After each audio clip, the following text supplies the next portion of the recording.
Chers amis, bonjour. Nous continuons notre réflexion sur la Vierge Marie.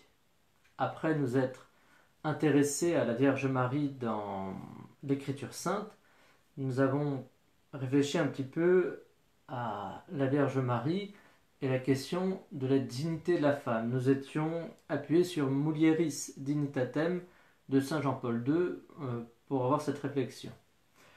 Nous reprenons notre ouvrage du frère Benoît Dominique de la Soujolle, dominicain, Initiation à la théologie mariale. C'est avec ce bouquin que nous allons continuer pour voir les dogmes qui concernent la Vierge Marie. C'est-à-dire ces vérités de foi qu'un catholique doit croire, doit recevoir pour être tout à fait en adéquation avec la vérité de notre foi.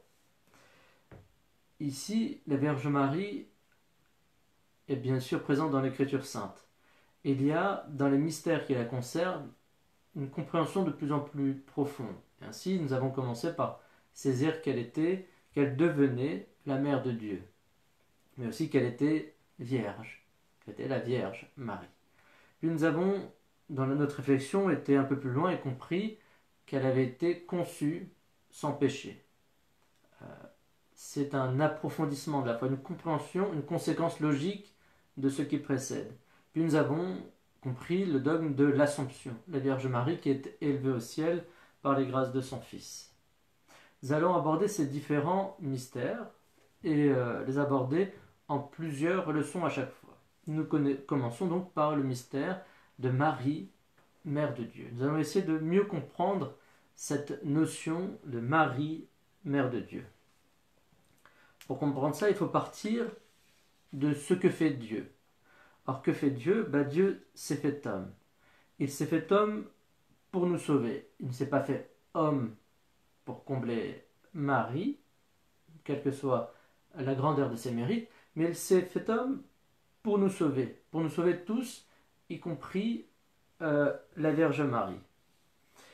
D'ailleurs, le mystère marial est préparé dans l'Écriture sainte comme nous l'avons vu, ce qui veut bien dire que cela fait partie de l'histoire du salut, du projet de salut qu'a Dieu dans l'histoire. La maternité divine de Marie dans l'Écriture est ainsi annoncée. Dieu a voulu naître d'une femme. Il aurait pu naître homme adulte, comme Adam. Mais il a voulu naître en fait d'une descendance, qui est la descendance de Jessé, père de David. Il a voulu naître de la descendance de David, il a voulu naître comme de l'intérieur de l'histoire, pour assumer réellement notre humanité. Non pas venir nous sauver comme de l'extérieur, mais profondément et réellement de l'intérieur de notre histoire. Dieu s'est fait homme, il a assumé pleinement notre humanité, en tout sauf le péché, pour nous sauver. Ainsi, il est véritablement le Dieu puissant, mais aussi véritablement celui qui est solidaire de l'humanité. Alors, précisons les raisons de l'incarnation. Du point de vue de Dieu, Dieu est bon. Dieu est bon, et qu'est-ce que la bonté si ce n'est se donner? La bonté est quelque chose qui se donne. Or, c'est dans l'incarnation que Dieu se donne parfaitement, totalement. L'incarnation est comme un résultat de la bonté de Dieu qui se donne à l'humanité. Du point de vue de l'homme, Dieu se fait homme parce que l'homme a besoin que Dieu se fasse homme pour nous élever à sa dignité. C'est comme une manière pédagogique. Nous avons besoin de ça. Il vient jusqu'à notre humanité, notre simplicité, pour nous élever à sa grandeur. Et puis, troisième point qu'il faut bien saisir, c'est que Dieu se fait homme pour nous racheter nos péchés. La raison donnée par l'Écriture sainte, par l'histoire du salut, c'est qu'il s'agit de nous sauver, nous, de notre péché. Et nous avons là les raisons de l'incarnation. Et Marie est celle qui va, par son rôle, permettre l'incarnation.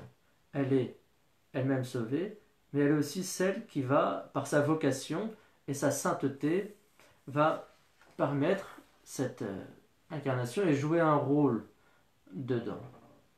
Alors, Maintenant, passons à cette sainteté de Marie, à ce rôle de Marie. Marie est présentée comme étant sainte.